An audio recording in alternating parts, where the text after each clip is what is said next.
भारत माता की, भारत माता की, भारत माता की।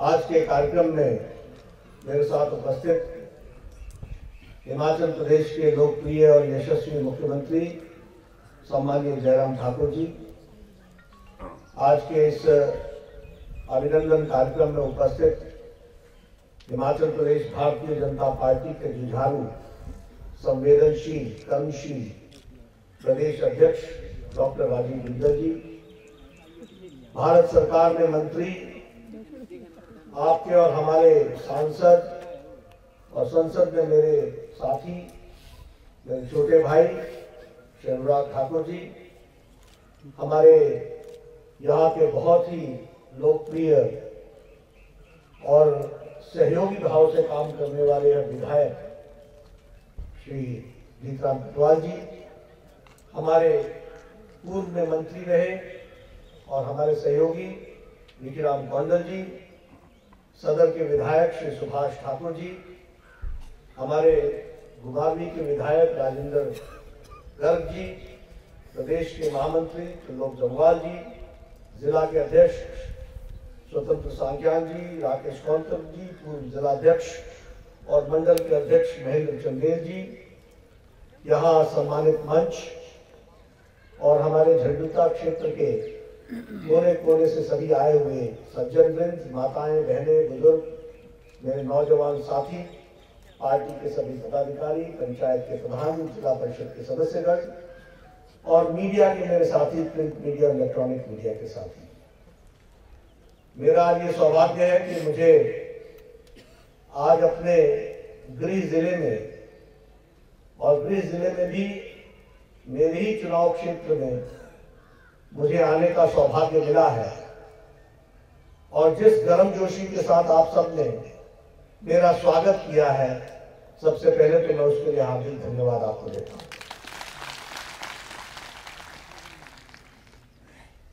आपके स्वागत में मैंने जोश भी देखा, प्यार भी देखा, भावनाएं भी देखी, अपनापन भी देखा और इस स्वागत में एक आशा भी देखी, जिस आशा के साथ आप सब ने मुझे मेरा स्वागत किया है। मैं आपको विश्वास दिलाता हूं कि आपने जो मेरा अभिनंदन किया है, मेरा अभिवादन किया है, इसको मैं सदा सदा संजोकर अपने पास रखूंगा और इससे जो ऊर्जा और ताकत मुझे मिलेगी वो पार्टी को आगे बढ़ाने में कोई कसर नहीं छोड़ूंगा। इस बात का आपको विश्वास दिलाना चाहता हूं। मैं जब भी स्वागत के कार्यक्रम में शामिल होता हूं तो मैं उन सभी लोगों का धन्यवाद करता हूं जिन्होंने मुझे ये जिम्मेवारी दी है। हमारे प्रधानमंत्री जी, हमारे गृह मंत्री जी, निवर्तमान अध्यक्ष अमित शाह जी, राजनाथ जी, नितिन गडकरी जी, पार्लियामेंट्री बोर्ड के सभी सदस्य और 22 प्रदेशों के जिन्होंने मेरा नाम प्रस्तावित किया और मुझे निर्विरोध राष्ट्रीय अध्यक्ष बनाया, उन सबको आपके माध्यम से धन्यवाद देता हूं।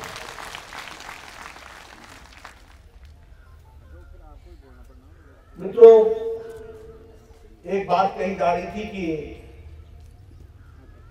मैं बहुत बड़ा बन गया या बहुत बड़ा इस इलाके का गौरव है, बहुत बड़ा। मैं व्यक्ति वही छोटा हूं,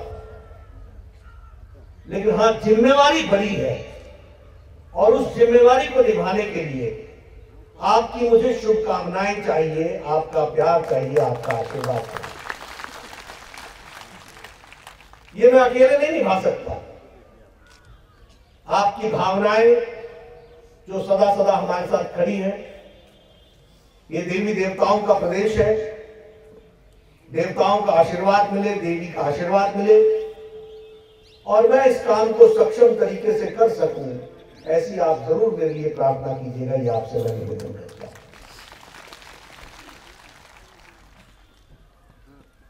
मैं कल भी इस बात को कह रहा था कि जिस किसी को भी भारतीय जनता पार्टी के साथ जुड़ने का सौभाग्य मिला है, उसको अपने आप को सौभाग्यशाली मानना चाहिए। और मैं ये इसलिए कहता हूं कि आज देश में जो 2500 राजनीतिक दल हैं, जिसमें से 59 दल क्षेत्रीय स्तर पर चुनाव आयोग के द्वारा मान्यता प्राप्त है और लगभग 7-8 दल राष्ट्रीय स्तर पर मान्यता प्राप्त है। इसमें कोई भी दल भारतीय जनता पार्टी को छोड़कर ऐसा दल नहीं है जो विचार पर खड़ा है और संगठन की रीति नीति पर खड़ा है।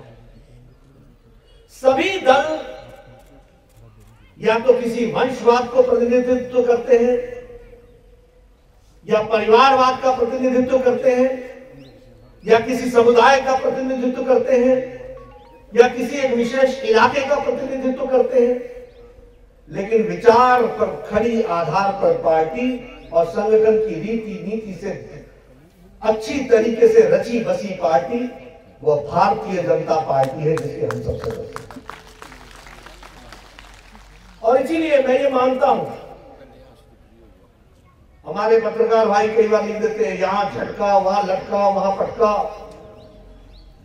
भारतीय जनता पार्टी हमेशा आगे ही बढ़ेगी, ये बात हमको ध्यान में रखना चाहिए। और ये मैं कहने के लिए नहीं कह रहा हूं,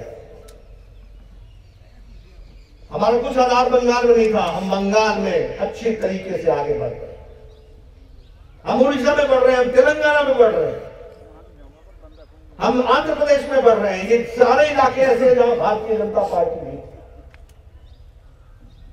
और हमारे को कोई रोक नहीं सकेगा। उसका एक ही मात्र आधार है कि ये विचार पर खड़ी पार्टी है और संगठन की रीति नीति से चलने वाली पार्टी है। इसके आधार पर मैं कह रहा हूं। आप बताइए, हमें मालूम है एनसीपी का अगला अध्यक्ष कौन होगा, हमें मालूम है कि कांग्रेस पार्टी का अगला अध्यक्ष कौन होगा, हमें मालूम है कि शिवसेना का अगला अध्यक्ष कौन होगा, हमें मालूम है कि टीडीपी का नेतृत्व किसके पास जाएगा, हमें मालूम है कि वाईएसआर का अगला नेतृत्व कौन करेगा। लेकिन ये अकेली भारतीय जनता पार्टी है जहां किसी को नहीं पता है कि अगला अध्यक्ष कौन होगा। वो जो भी होगा कार्यकर्ता होगा, इस बात को हमको समझना चाहिए। मैं राष्ट्रीय अध्यक्ष मेरे परिवार से राजनीति का र भी नहीं जानते। प्रधानमंत्री मोदी जी दुनिया के विश्व के नेता बने, भारतीय जनता पार्टी के कार्यकर्ता के रूप में आगे बढ़े। वो साधारण परिवार से थे, लेकिन भारतीय जनता पार्टी कर्म के आधार पर, तप के आधार पर, मेहनत के आधार पर, ईमानदारी के आधार पर पार्टी के कार्यकर्ताओं के माध्यम से आगे बढ़ती है और उनको भी बढ़ाती है। इस बात को ध्यान में रखना चाहिए। इसलिए इसको कोई बढ़ने से रोक नहीं सकता, डिगा नहीं सकता। हमने वो भी दिन देखे हैं जब हमारा उपहास होता था, हम दो हमारे दो। हमने वो भी दिन देखे हैं जब हमको लोग बोलते थे कि नड्डा तुम हो तो बड़े इंटेलिजेंट, बहुत अच्छे, बड़े ईमानदार, गलत पार्टी में हो। कोई हमको समझाया करता था कि नड्डा जरा फ्यूचर देखा करो। मुझे आजकल वो मिलते हैं तो मैं बोलता हूं कि कहां है तुम्हारा फ्यूचर भैया। बोला हमें क्या मालूम था कि सारा फ्यूचर तुम ही ले जाओगे। लेकिन ये मैं इसलिए कह रहा हूं, इसलिए नहीं कह रहा हूं कि हमने कुछ किया। जो रास्ता था वो सही रास्ता था, है और रहेगा, इसलिए आगे ही बढ़ेंगे। इस बात को समझ लेना चाहिए। राजनीतिक बदलाव के हमने बहुत से सफर देखे, उतार चढ़ाव देखा, चुनाव की हार जीत देखी, लेकिन पार्टी की ताकत हमेशा बढ़ती चली गई। इसको समझना चाहिए। आज हम कल शांता जी कह रहे थे कि भारतीय जनता पार्टी एक स्वर्णिम युग में।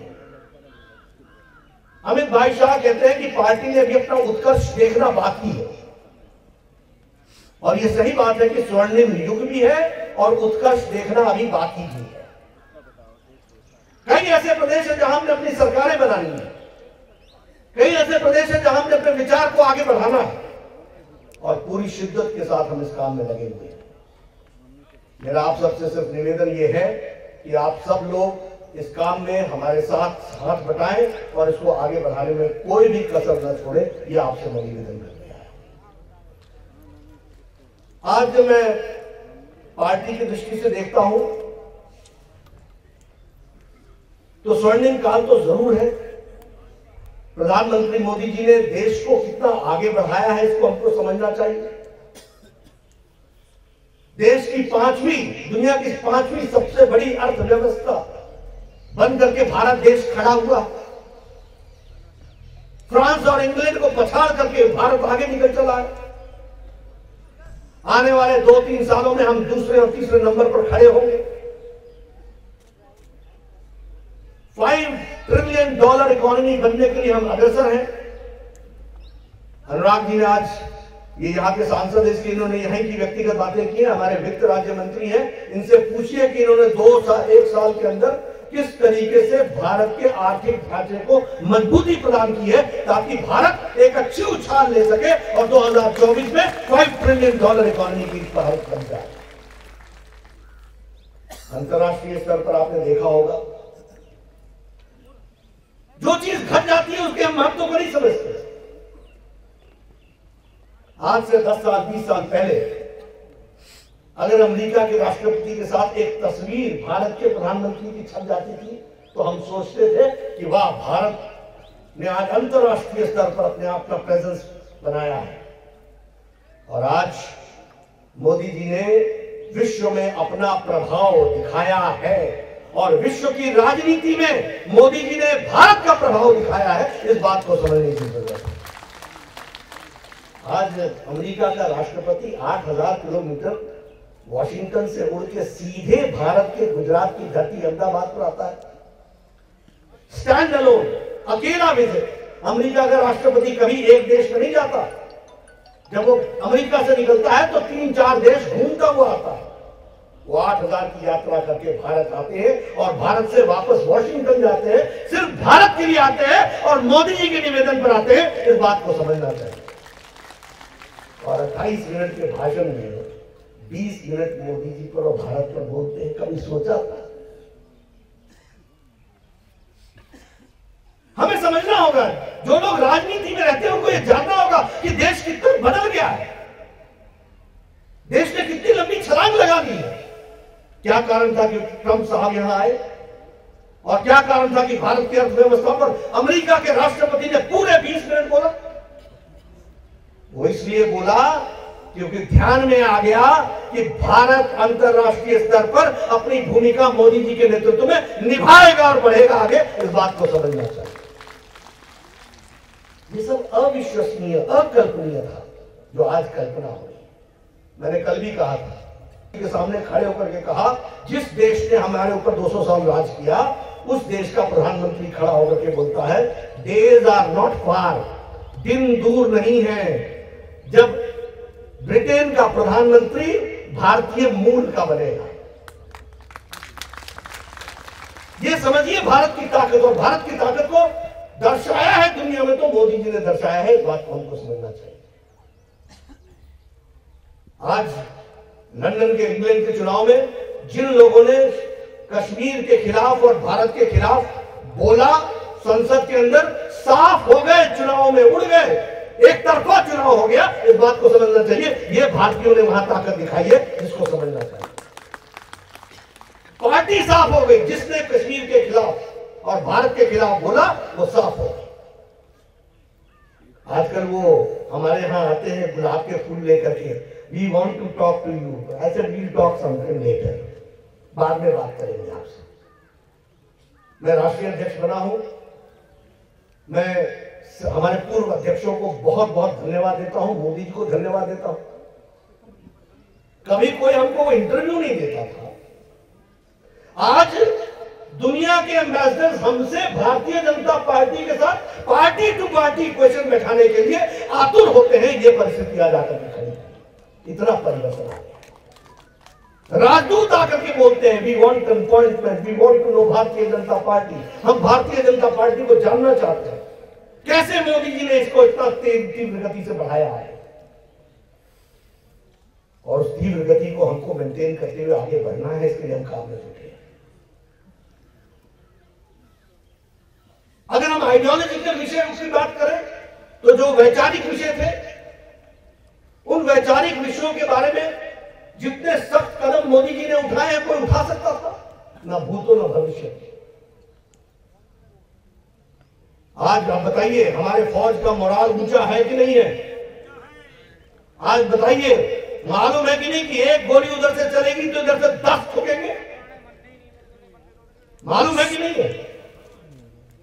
मालूम है कि नहीं है कि एयर स्ट्राइक हो, चाहे उरी का जवाब हो, चाहे सर्जिकल स्ट्राइक हो, चाहे एयर स्ट्राइक हो, देर नहीं लगेगी। एक भारत का प्रधानमंत्री उठ करके कहता है कि तुमने पुलवामा में बहुत बड़ी गलती कर दी है, इसका खमियाजा तुमको भुगतना पड़ेगा। आप ताकत देखिए प्रधानमंत्री। वो ये भी कह सकते थे कि आप बहुत बड़ी गलती की तरफ जा रहे हो या चले गए हो, नहीं, कर दी है, डिसाइड, और तुमको इसका खमियाजा भुगतना पड़ेगा, और 10 दिन बाद भुगतना पड़ेगा। और अभिनंदन हमारा पायलट जो वहां फंस गया, 24 घंटे के अंदर भारत वापस दिया। यह है हमारा अंतरराष्ट्रीय कूटनीति, जिसको समझना चाहिए। यह है ताकत, यह है बदलता भारत, यह है बदलती तस्वीर। हमारे पास कई लोग आ जाते हैं, क्या बदला? मैंने कहा देखोगे तब बदलेगा ना, दिखाने के लिए तो मेरे पास बहुत कुछ है। आप नजरिया देखिए, सोच देखिए, समझिए। आज तक कोई भारत का प्रधानमंत्री हाउडी मोदी कर पाया था? ह्यूस्टन में जाकर के 40,000 50,000 की जनता, जो स्टेडियम और अंदर और बाहर मिलाकर, वो मोदी जी के इंतजार में और उनकी बात को सुनने के लिए। और मोदी जी ने क्या कहा कि मिस्टर क्लिंटन, डोनाल्ड ट्रंप ने पूछा था कि आपका परिवार कौन है, क्या है? मेरा परिवार ये है, 50,000 लोग जो आप सामने देख रहे हो। ये मोदी जी का जवाब था।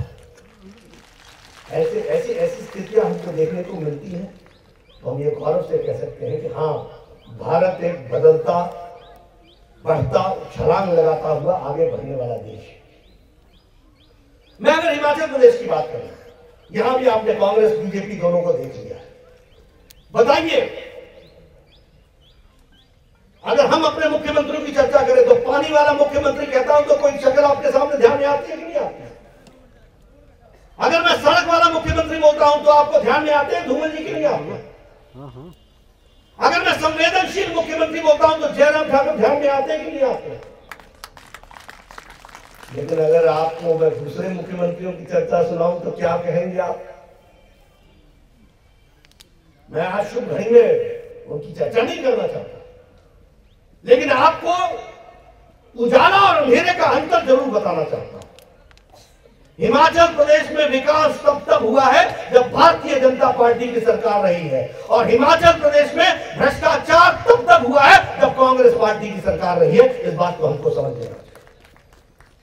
तथ्यों के साथ बोल रहा हूं। मैं जब यहां विधायक था और बाद में मंत्री रहा 2 बार, तो मैं लोगों से पूछता था, यार तुम मेरे से सारी डिमांडें करते हो, जब वो आते तो वो बोलते रहते होना नहीं है। मैं कहती ना तो होना नहीं है, आप वोट तो है उठी देना, कम मेरे से कराना। ये क्या तरीका है? उनसे होगा नहीं काम के लिए मैं ध्यान जाता। ये क्या है? मित्रों, मैं एक बात जरूर कहना चाहता हूं, सोए हुए समाज को जगाना हमारी जिम्मेवारी है, और सोए हुए समाज को विकास करना कठिन होता है, उसको जागना ही पड़ेगा। अच्छे और बुरे का अंतर करना ही पड़ेगा, बुरे को दुत्कारना पड़ेगा, अच्छे को शाबाशी देनी पड़ेगी। इसको जीता समाज बोलते हैं, इसकी तरफ हमको आगे बढ़ना पड़ेगा।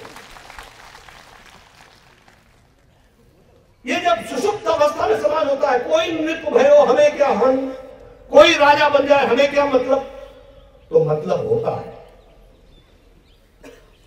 आज कटवाल जी आपके विधायक हैं,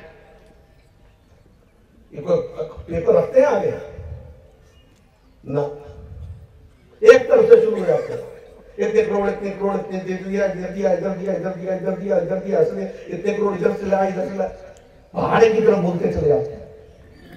क्यों? इसलिए कि इनको झंडुता क्षेत्र दिमाग में रचा हुआ है और उसके विकास के लिए। और ये बड़े गहरे प्रशासनिक सेवा के भी रहे, इनको मैं बधाई देता हूं। सब पता है कहां से फंड आता है, ये हमको समझा देते हैं कि आपके यहां साइन की जरूरत है, बाकी हम कर लेंगे। मैंने तो बाकी तुम क्या करोगे जरा बताओ मुझे। बोले तुम्हें नहीं पता, कर लेना। मैं मुख्यमंत्री जी के पास जाते हैं, बोले नड्डा जी से मेरी बात हो गई। और नड्डा जी के पास आते हैं, बोले मुख्यमंत्री जी कह रहे थे कि नड्डा जी बोले तो हो जाएगा। बात हमारी हुई नहीं, इसका इनका काम हो गया। लेकिन यह अपने लिए नहीं, झंडुता के लिए, इलाके के लिए करते हैं। इनको मैं बधाई देता हूं और इनको हम साधुवाद देता हूं। लेकिन अगर आप थोड़ी देर बाद कहो कोई बन जाए एमएलए, सानू क्या मतलब, तो फिर मैं क्या कहूंगा कि ये सोए हुए समाज की निशानी है। आपको कहना पड़ेगा कि अगर हाँ इस विधायक ने इलाके की तस्वीर बदली है तो आने वाले समय में हमारी शाबाशी इसके साथ है और कमल के निशान के साथ है। इसको हमको कहना पड़ेगा। ये जागृत अवस्था हो। मैं गलत बोल रहा हूं टोको, लेकिन अगर मैं सही बोल रहा हूं तो शाबाशी दे। ये जागृत अवस्था हो और समाज को जागृत अवस्था में रखना। ये जितने विकास के काम हैं, मैं गिराम कौंडल जी को भी इसके लिए बधाई देना चाहता हूं। लंबे समय तक इन्होंने इस इलाके का विकास किया और दोनों बड़े चतुर हैं। दोनों क्या बोलते हैं, ये बैकवर्ड इलाका है। बैकवर्ड बोल बोल के फॉरवर्ड कर लिया, अभी भी बैकवर्ड का नाम ही छोड़ते। मैं गलत तो नहीं बोल रहा हूं गढ़वाल साहब और कौंडल साहब। आपकी सारी बाग छाल का कोई इतने करोड़ का, इतने करोड़ का, ये सड़क वो सड़क, सारी सड़कें बना ली, पक्की कर ली, काली कर ली, बैकवर्ड इलाका। लेकिन मेरी खुशी है आपको किसी फंड में किसी भी तरीके से आए, बहुत अच्छी बात है। लेकिन इस इलाके का विकास हो रहा है और उनके नेतृत्व में हुआ है, इसके लिए मैं आपको बधाई देता हूं। और मैं भी इस इलाके से हूं, मेरी भी जिम्मेवारी बनती है। मेरे पास जब भी कोई आएगा आता है तो मैं उसमें करता हूँ। और पंडित कटवाल साहब को हमने हमेशा बोल रखा है कि आपके जब भी आपको कोई कागज आए तो मेरे पास उसका इंतजार न करिए, आप आगे बढ़िए और मुझे जो करना है वो मैं करूंगा। लेकिन जयराम जी के प्लान में भी आपको ध्यान में रखना पड़ेगा, ये इसी तरीके की बातचीत जब सदर में जाते हैं, घुमारवी में जाते हैं, तो वहां की भी तस्वीर ऐसी ही दिखती है। हर इलाके का विकास कर रहे हैं, सारे प्रदेश की तस्वीर दिखती है। विकास के सड़कों के नए जाल, आप बताइए 4 4 लेन पर काम शुरू हो गया कि नहीं हो गया? आप बताइए कि 55 की डीपीआर तैयार हो गई कि नहीं हो गई? जमीन पर काम लगा है, आगे बढ़ेगा। आप बताइए all India institute of medical sciences का काम चल रहा है कि नहीं चल रहा है? तीव्र गति से चल रहा है कि नहीं चल रहा है? 1200 करोड़ 1336 करोड़ का प्रोजेक्ट है, 1300 प्लस समथिंग। ये कभी आपने सोचा था? हम लोगों ने कभी सपने में नहीं सोचा था भैया। हमें जब हम पहली बार विधायक बने तो किसी सड़क पर 2 लाख मिल जाते थे तो अपनी पीठ थपथपाते थे, बहुत बड़ी बात है। ये तो अटल बिहारी वाजपेयी जी भारत के प्रधानमंत्री बने तो हमने पहली बार सुना कि इस सड़क पर 2.5 करोड़ रुपए मिल गए और हम ऐसे खुश हुए 2.5 करोड़। और फिर हम ऐसे बदले कि आगे कोई भी सड़क की बात हो तो मैं बोलूं 5 करोड़ से नीचे का मत बताना, अंत तक पहुंचा देना। दिल हमारा भी बड़ा हो गया। लेकिन ये सब तब हुआ जब कमल दिल्ली पर राज किया और जब कमल हिमाचल पर राज किया, तभी तस्वीर बदली, तकदीर बदली। इसको हमको समझना चाहिए। इसलिए मैं आप सबसे ये निवेदन करने आया हूं कि आप सब लोग एक जागृत समाज की दृष्टि से सही का सही, गलत का गलत ध्यान में रख करके काम में जुटेंगे। आपका प्यार मैं संजो कर अपने साथ ले जा रहा हूं, वह मेरे लिए ऊर्जा और शक्ति का और स्फूर्ति का काम देगा। लेकिन इसके साथ साथ यह भी आपको मैं विश्वास दिलाना चाहता हूं कि मैं पूरी ताकत से पार्टी को आगे खड़े करने का प्रयास करूंगा। देश बहुत बड़ा है, जिम्मेवारी बहुत बड़ी है, व्यक्ति मैं वही हूं, लेकिन आपके और यहाँ के देवी देवताओं के आशीर्वाद से मैं इसमें सफल हूं। ये प्रार्थना आप जरूर करें, ऐसा मैं आपसे निवेदन करना चाहता हूं। आपने जो मेरा स्वागत किया है और जो एक राष्ट्रीय ध्वज की हमारे करकमलों द्वारा, मुख्यमंत्री जी के करकमलों द्वारा वो यहाँ पर स्थापित हुआ है, वह राष्ट्रीय ध्वज, वह राष्ट्र का प्रतीक है और वह एक तरीके से झंडुता क्षेत्र की पहचान बनेगा। इसके लिए भी मैं बधाई देता हूं और आप सब लोग आगे बढ़े। इन्हीं शब्दों के साथ बहुत बहुत धन्यवाद।